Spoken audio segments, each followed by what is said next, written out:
Hip hop has become one of the most powerful art forms on the planet. It's been around only 30 some years, and yet it's prevalent in almost every country and constitutes over 65% of iTunes. However, in the last 10 years, I've seen a 70% decline in revenues in the music business. Now, that's not a stat you can marginalize, and it's not an accident. Will hip hop still be a profitable venture in the future? Yes, it will be, but not with the traditional business models that have been used prior to YouTube, prior to piracy. The speed in which these types of advancements are taking place and how much influence they're having is causing a lot of chaos in the hip hop industry. I mean, YouTube alone changes everything. Everything's different now.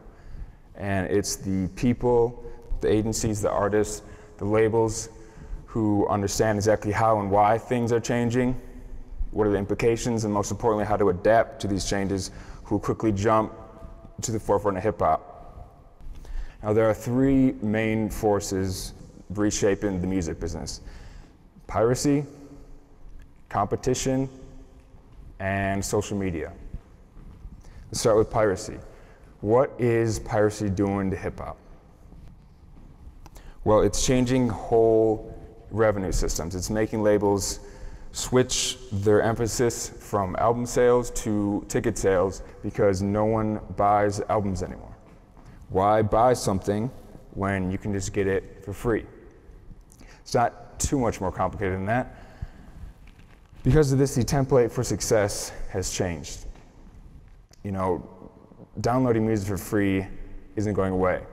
It's not a phase, and it's not going to let up. Knowing the relationship between business and technology is important. Business yields to technology every time. Always has, always will. Companies that resist this get left behind. Now, the conventional business models aren't structured to compensate for this very recent phenomenon. Album sales have always been more important than ticket sales, both financially and culturally. For example, 50 Cent, Get Rich or Die Trying, 10 million sold. What do you hear all the time in songs? I'm gonna go platinum. These are album sales related accomplishments. You know, it's not so often you hear someone talk about how long they went on tour or how many sold out venues they did last year. Album sales have just been how we've measured artist success. All that is changed. Ticket sales are the main source of revenue now, so if you can't get people out to see you, you're not gonna be able to make a profit. You know, piracy isn't something that you have to accept, but you do have to accept that you live in the environment of piracy and learn to adapt. Which brings me to the second force, which is competition. Now, the majors have had a very successful way of capping their competition, or restricting how many competitors they had. They were the gatekeepers, the only route to success. And that's just because not many people have 20 to 30 grand to invest in studio time, advertising, engineers. All that is history. With today's availability of affordable DAW programs, any random kid in a studio apartment can compete with the majors sound quality wise for a couple grand and marketing wise for basically free with YouTube and social networking. This is an unbelievable change in how the industry functions. You know, everyone has access now. Pro Tools, Cubase, Ableton, Reason. You don't even need a super fast computer for hip hop mixing. You don't even need to know engineers for beats. Thousands of people are putting up their beats for free on YouTube, some of which are great quality. It's so easy now for everyone, and that's the point. But what what are the consequences of this? Well, the amount of competition skyrockets. We're talking in the span of 5 to 10 years, the pool of competing artists not doubling or tripling in size, but literally becoming hundreds and hundreds of times larger than when it was before. And this has some positive, some negative effects. Overall, though, it's a great thing for hip hop as a whole and for the consumer. You know, it makes things a bit more cutthroat, more survival of the fittest like, but at the same time, it creates this cool filtering process where the most prolific, the most unique, the most talented MCs will eventually make their way to the top. Now before, when everyone didn't have access, it wasn't so much about who was the best or who had the most to offer, as it was about who can get the most exposure, the most time on the radio, that sort of thing.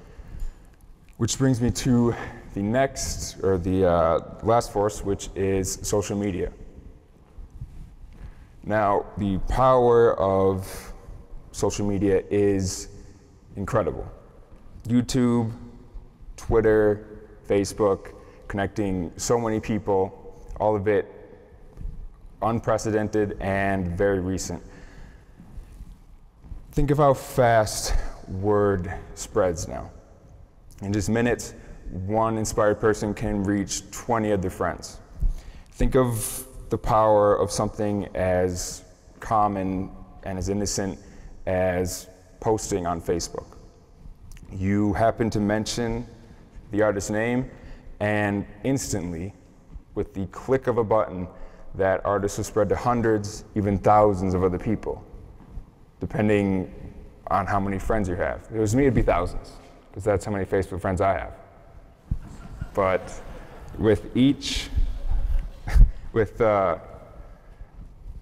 one of the people that the post reach, the process starts over and builds on itself in an extremely rapid manner. Exponential growth is what it is, and we've always known this, but the repeating process would take days, weeks, months. Now, it's seconds. This is an extraordinary change. It really is hard to wrap your head around just how powerful and how much influence social media has, what it can do for an artist. However, it's not a silver bullet. It's not guaranteed success by any means. It's just an amplifier. Now, granted, a very big and effective one, but nonetheless still just an amplifier. It's all dependent on what percentage of listeners exposed to the artist become interested.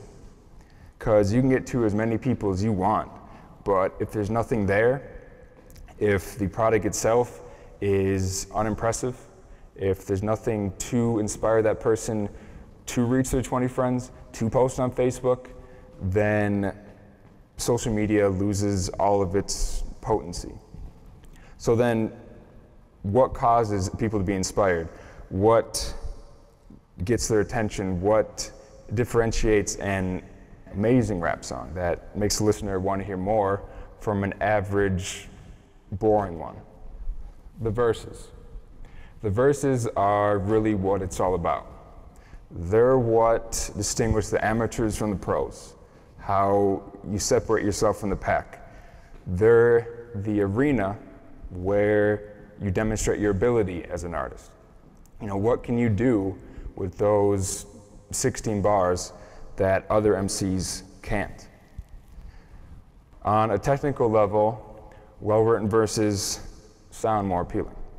Rhyming almost every word of a sentence just sounds better than only rhyming the last 1 or 2 syllables. Listeners unconsciously prefer the more intricate style. Now, the art of writing verses is evolving. It's getting more detailed, more polished. And the more elaborate you are with it, the more captivating the sound. One-syllable rhyming MCs are a thing of the past. They can't compete with 40, 50, 60-syllable rhymes. I mean, it's just an overwhelmingly superior product once you start to get that precise. Now, rhymes are just a part of it. Flow is key. A lot of people argue flow is the most important skill that an artist can hone. In particular, though, creativity with the flow is key. Never sounding repetitive, always keeping the listener on their heels, not knowing what to expect. So at the same time as the complex rhyming, you got to be doing these intriguing, creative flows, all while keeping the content and the message of the song intact. When you put it all together, the sound is almost addicting. You find yourself pressing rewind over and over again. I'm going to play a couple snippets of verses to give you a better idea of what exactly I'm talking about. Telekinesis that eases you mentally, gently, sentimentally, instrumentally, with entity, dimentally, meant to be infinite. You heard it. I feel like the industry giving me vivid stupidity when it distribute these fictitious sissies when I rip it so serious and wickedly. No forgiving these. Single piece of lint under these pretenses. My thesis is relentless. My recent rap sequences decreases your lead senses. No speeches from no preachers or defenses can prevent this flow reaches the most deepest dimensions. Yours go 3 inches. The only writer. We call verses like these where, it's so meticulous, we call them tier 1 verses. Now, creating that sound isn't easy. You're writing this really dense, tangled maze of words. This is chess, not checkers, if you do it right. And what you end up with is a product that sells itself. This is what we do at Precision Writtens. We write verses for artists. The high caliber, sophisticated verses that make the artist stand out, that dramatically increase their fan base, increase ticket sales, increase merchandising, that maximize the potential benefits of social media. Now, our verses are highly customized in that they're tailored to each artist's vision. We take your thoughts, your ideas, your concepts, and translate them into that electrifying tier 1 verse. You tell us your message, and we craft it. We have a lot of versatility in that we can create, or we can do any style, any genre.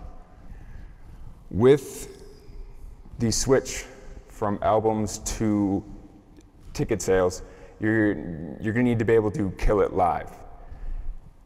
Now, this means you're gonna need to be able to do the difficult verses. That's what the fans want, that's what they come out for. All of our verses are written with this in mind.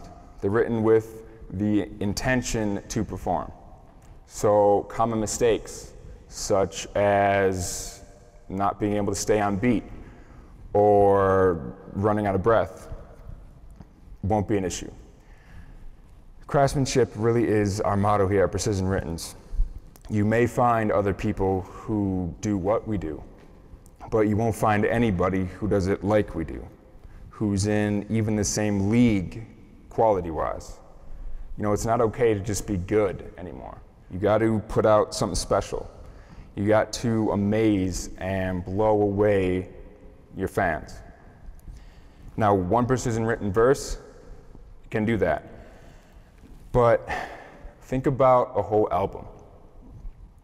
A whole album where every single line of every single verse is so detailed, so intricate, so dense.